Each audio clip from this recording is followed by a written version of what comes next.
बिस्मिल्लाहिर्रहमानिर्रहीम, अस्सलाम वालेकुम। पहले हम देखेंगे कि कुछ बेसिक चीज़ें फ़ाइल हैंडलिंग को समझने से पहले सबसे पहले तो हमारे पास डेटा क्या है। रॉ फैक्ट्स एंड फिगर होते हैं जिनकी बेस पे हम कोई डिसीजन लेते हैं, इन्फॉर्मेशन वगैरह। और फाइल क्या है, उसी डेटा को हम जब परमानेंट स्टोर कर लेते हैं नॉन वोलेटाइल मेमोरी में, सेकेंडरी स्टोरेज में, हार्ड डिस्क में, तो वो फाइल कहलाती है। ठीक है, फाइल परसिस्टेंट डेटा होता है, ये डेटा लॉस नहीं होता। अगर हम फॉर एग्जांपल एक पाइथन का प्रोग्राम है, वो अगर हमने लिखा है तो जब हम उसको टर्मिनेट कर देंगे, रन हो जाएगा, तो वो जिन वेरिएबल ने रैम में जगह ली हुई थी वो वैनिश हो जाएगी प्रोग्राम के ख़त्म होने के बाद। लेकिन फाइल क्या है, डेटा परमानेंट स्टोर होता है। अगर हम फाइल को रीड करके जो भी उस पे ऑपरेशन है करके हम उसको क्लोज कर देते हैं तो भी फाइल के अंदर डेटा जो है वो सेव रहता है, वोलेटाइल नहीं है, ये नॉन वोलेटाइल है। फाइल हैंडलिंग, हर लैंग्वेज के अंदर फाइल हैंडलिंग का कॉन्सेप्ट है। इसकी मैं बेसिक एग्जांपल आपको ये देती हूँ। फॉर एग्जांपल आपके फ़ोन के अंदर कोई एप्लीकेशन है जैसे कि फ़ोन वाली है जिसके अंदर कॉन्टैक्ट्स वगैरह होते हैं, तो आप कोई भी कॉन्टैक्ट खोलते हैं, उसका नेम शो होता है आपके पास। तो क्या जब आप उस एप्लीकेशन को बंद कर देते हैं, दोबारा से खोलते हैं, तो वो नेम और वो कॉन्टैक्ट सेव नहीं होता, होता है ना? वो इसी वजह से होता है क्योंकि वहाँ पे फाइल का कॉन्सेप्ट यूज़ किया गया है। इसी तरह से पाइथन के अंदर भी हम फाइल हैंडलिंग इसीलिए यूज़ करते हैं क्योंकि वेब बेस्ड एप्लीकेशन और सॉफ्टवेयर, जो बड़े-बड़े सॉफ्टवेयर्स होते हैं, उनमें जैसे डेटाबेस और ओरेकल वगैरह का कॉन्सेप्ट है, तो इसी तरह से डेटा को परसिस्टेंट स्टोर करने के लिए फाइल्स का कॉन्सेप्ट यूज़ किया जाता है। हर प्रोग्रामिंग लैंग्वेज के अंदर जैसे C++, इसी तरह से पाइथन के अंदर भी यूज़ किया जाता है। पाइथन फाइल्स को कैसे हैंडल करता है, अगर आप एक लार्ज सॉफ्टवेयर पे काम कर रहे हैं, उसका ज़्यादा डेटा है, तो जब हम उसको वेरिएबल में स्टोर करेंगे तो वेरिएबल बाय नेचर वोलेटाइल है, तो उसे हैंडल करने के लिए हमें फाइल्स का कॉन्सेप्ट यूज़ करना पड़ता है। फाइल डेटा को सेकेंडरी डिवाइसेस में जैसे हार्ड डिस्क होगी इस तरह से सेव करेगा।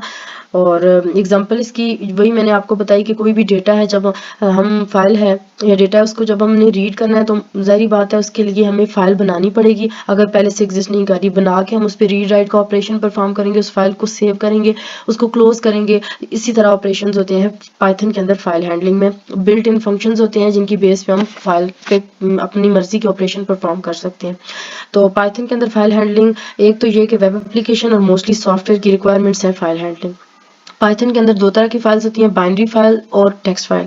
बाइनरी फाइल्स वो फाइल्स होती हैं जो मोस्टली हम अपने कंप्यूटर सिस्टम में देखते हैं, जैसे कि कोई डॉक्यूमेंट फाइल है, पीडीएफ की फाइल है, इसके अलावा कोई इमेज फाइल है, कोई वीडियो, कोई ऑडियो डेटाबेस फाइल है, तो वो बाइनरी फाइल्स है। और बाइनरी फाइल को ओपन करने के लिए एक स्पेसिफिक फॉर्मेट चाहिए होता है। हम नॉर्मल टेक्स्ट एडिटर के अंदर बाइनरी फाइल्स को ओपन नहीं कर सकते। जैसे आपके पास वर्ड का कोई डॉक्यूमेंट है, तो जब आपके पास माइक्रोसॉफ्ट वर्ड का सेटअप मीन्स के सॉफ्टवेयर होगा तभी आप उसको ओपन कर सकेंगे। किसी टेक्स्ट एडिटर में आप उसे नहीं ओपन कर सकते नॉर्मल। इसी तरह से आपके पास अगर कोई फोटो है, पीडीएफ फाइल है, तो उसके लिए स्पेसिफिक पीडीएफ रीडर और फोटो के लिए फोटो एडिटर सॉफ्टवेयर होगा, तो वो फाइल बाइनरी फाइल जो है वो रीड हो सकेगी। टेक्स्ट फाइल्स क्या होती हैं, जो फाइल बाइनरी नहीं है वो टेक्स्ट है, मींस के in the form of characters और स्ट्रिंग्स में जो डेटा स्टोर होता है वो टेक्स्ट फाइल्स होती हैं। टेक्स्ट फाइल्स का ये है कि इसे स्पेसिफिक इनकोडिंग की जरूरत नहीं होती, ये नॉर्मल टेक्स्ट एडिटर के अंदर ओपन हो सकती हैं। जैसे HTML की कोई फाइल है, पाइथन की कोई फाइल है, जावा की टेक्स्ट फाइल है, CSV या कोई टेबल डेटा है। पाइथन में फाइल हैंडलिंग के जो मेजर ऑपरेशन है, कुछ मैं आपको बताऊंगी, कुछ दूसरी लड़की बताएगी।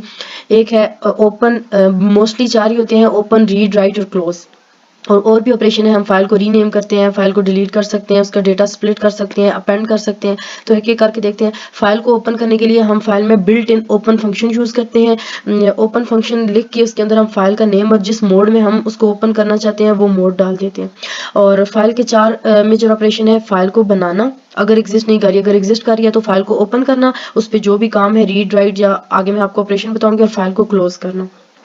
सिंटैक्स क्या है, हम कोई भी ऑब्जेक्ट बनाते हैं, ओपन का कीवर्ड यूज करते हैं, फाइल का नेम और जिस मोड में हम उस फाइल को ओपन करना चाह रहे हैं वो लिखते हैं। मोड्स हमारे पास बहुत सारे हैं, कुछ मैं आपको बताती हूँ। आर जो है वो रीडिंग के लिए होता है, W हम फाइल को राइट करते हैं। अगर हमारे पास पहले से फाइल नहीं बनी तो हम W मोड में जब फाइल को ओपन करेंगे तो अगर फाइल एग्जिस्ट नहीं कर रही तो वो फाइल बन जाएगी, और अगर एग्जिस्ट कर रही है तो जब हम फाइल के अंदर कोई राइट फंक्शन का यूज करते हुए डेटा लिखेंगे तो पिछला डेटा उसके साथ ओवर राइट हो जाएगा। तो इससे बचने के लिए हम अपेंड मोड यूज करते हैं। अपेंड मोड के अंदर फाइल अगर क्रिएट नहीं हुई तो क्रिएट हो जाती है, और जो हम डेटा लिखते हैं वो पिछली फाइल में पहले से जो डेटा। तो ओपन फाइल के लिए हम फाइल को का ऑब्जेक्ट बनाते हैं, ओपन का फंक्शन यूज करके जो भी आप फाइल ओपन करना चाह रहे हैं, टेक्स्ट फाइल, उसको लिख के हम रीड मोड में इसको ओपन करेंगे, और इसका जो भी कंटेंट है अगर हम प्रिंट करवाना चाह रहे हैं तो ये प्रिंट हो जाएगा। हम फाइल को मोस्टली गुड प्रैक्टिस जो होती है कि हम फाइल को क्लोज करें, वो मैं आगे आपको बताती हूँ। अच्छा, तो इस तरह से मेरी फ़ाइल के अंदर जो भी डेटा होगा वो प्रिंट हो जाएगा। और अगर मैं चाहती हूँ कि अपनी फ़ाइल के सारा डेटा प्रिंट ना करूँ, कुछ लिमिट तक करूँ, तो रीड फंक्शन के अंदर मैं डिजिट की फॉर्म में जितने डिजिट तक डालूँगी उतनी स्ट्रिंग्स या उतनी मतलब कि स्ट्रिंग के अंदर उतनी कैरेक्टर्स जो है वो प्रिंट हो जाएंगे। और अगर फाइल हमारी उसी लोकेशन पे नहीं पड़ी जहाँ जिस टेक्स्ट एडिटर में हम पाइथन की कोडिंग कर रहे हैं, किसी और जगह पे है, तो हम फुल पाथ उसका, जैसे यहाँ पे फुल पाथ लिखा हुआ है तो वो डालते हैं, तब हमारे पास फाइल ओपन होती है। तो फाइल को क्लोज करने का मैंने आपको बताया, जब हम तमाम ऑपरेशन परफॉर्म कर चुके होते हैं तो फाइल को प्रॉपरली क्लोज करने की जरूरत हमें पड़ती है। फाइल को क्लोज करने का मतलब ये है कि जो सोर्सेज फाइल ने लिए हुए थे, टाइप किए हुए थे, वो फ्री हो जाएं। हम क्लोज का बिल्ट इन फंक्शन यूज करते हैं पाइथन के अंदर। और इसके में दो रीज़न है फाइल को क्लोज करने की। एक तो ये गुड प्रैक्टिस है, दूसरी ये कि समटाइम जो हम चेंजेस करते हैं वो हमें शो नहीं हो रही होती, तो क्लोज का फंक्शन यूज़ करने से वो फाइल्स की चेंजेस जो होती हैं वो सेव हो जाती हैं। और इसके अलावा जो रिसोर्सेज होते हैं जो उस प्रोग्राम ने या उस फाइल ने ड्यूरिंग रनिंग लिए होते हैं, जब हम क्लोज का फंक्शन यूज़ करते हैं तो वो रिसोर्सेज फ्री हो जाते हैं। इसी तरह से हम जो है क्लोज का फंक्शन यूज़ करते हैं एफ डॉट क्लोज लिख के। और फिर हम फाइल को बना कैसे सकते हैं और राइट करना, तो मोस्टली तो हम एक्स डाल के फाइल को एम्प्टी फाइल क्रिएट कर सकते हैं। सेम उसी तरह से ऑब्जेक्ट बनाएंगे, फाइल ओपन फंक्शन लिख के फाइल का नाम, और एक्स मोड में हम ओपन करेंगे तो हमारे पास एम्प्टी फाइल क्रिएट हो जाएगी।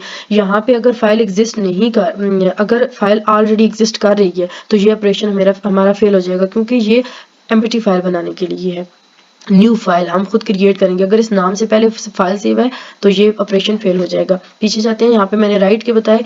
राइट फंक्शन या राइट मोड को यूज़ करने में दो चीज़ें हैं। अगर फाइल पहले से एग्जिस्ट नहीं कर रही तो राइट मोड में ओपन करने से वो फाइल क्रिएट हो जाएगी, और अगर पहले से क्रिएट है, बनी हुई है, उसके अंदर डेटा जो है वो ओवर राइट हो जाएगा। प्रोग्राम के थ्रू देखते हैं। फॉर एग्जांपल मेरे पास एक फाइल पहले से बनी हुई थी फाइल्स के नाम से .txt। मैंने उसको राइट मोड में ओपन किया और उसमें मैंने 2 नंबर ऑफ लाइंस लिख दी, my name is Maria and roll number 7602। File को क्लोज किया। अब ये ऑपरेशन करने के बाद मैं फाइल को रीड मोड में ओपन करूंगी और प्रिंट करवाऊंगी रीड फंक्शन को। तो यहाँ पे देखिए माय नेम इज मारिया और जो भी डेटा मैंने प्रिंट करवाया है वो शो हो जाएगा। इसी तरह से अगर फाइल नहीं बनी हुई तो दोबारा से मैं फाइल या समझे कि फाइल्स डॉट टीएक्सटी फाइल बनी हुई है, राइट मोड में मैंने ओपन की। अब मैंने यहाँ पे दो ऊपर डिफरेंट लाइंस लिखी हुई थी और यहाँ पे डिफरेंट लाइंस लिखी हुई हैं। ये लाइन जब मैं लिखूंगी, प्रोग्राम को रन करूंगी, रीड मोड में ओपन करूंगी, तो डेटा पिछले से ओवर राइट हो जाएगा। पिछले में अगर यहाँ पे था माय नेम इज मारिया 7602, तो यहाँ पे ये ओवर राइट हो गया और इसमें मैंने जो लिखा है my name is Maria I love Python, तो ये प्रिंट हो जाएगा। इस तरह से हम फाइल के अंदर राइट कर सकते हैं। लेकिन राइट में क्या है, जब हम राइट करेंगे तो पिछला डेटा डिलीट हो जाता है, उसकी जगह जो हम नया डेटा डालते हैं वो शो होता है। यहाँ पे थोड़ी सी मिस्टेक है, प्रोग्राम के अंदर मैंने माय नेम इज मारिया 7602 लिखा है तो आउटपुट में ये शो होगा, आई एम हियर नहीं होगा। ये मैंने प्रोग्राम का एज इट इज आउटपुट लिया था तो कहीं मिस्टेक हो गई। तो जो चीज़ें हम लिखेंगे वो प्रिंट हो जाएंगी, और अगर पहले से फाइल के अंदर डेटा पड़ा हुआ है तो वो ओवर राइट हो जाएगा।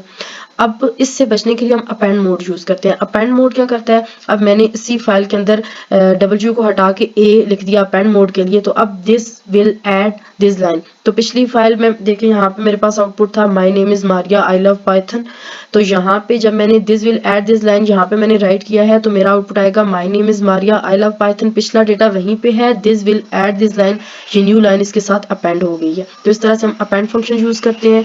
और एक चीज याद रखनी है कि हम फाइल पे कोई भी ऑपरेशन परफॉर्म जब कर रहे होते हैं तो फाइल को क्लोज करने के बाद हम फाइल को दोबारा से रीड मोड में ओपन करते हैं और रीड फंक्शन ऑब्जेक्ट के थ्रू रीड फंक्शन को रिट्रीव करके उसको प्रिंट करवाते हैं ताकि हमारा डेटा प्रॉपरली प्रिंट हो।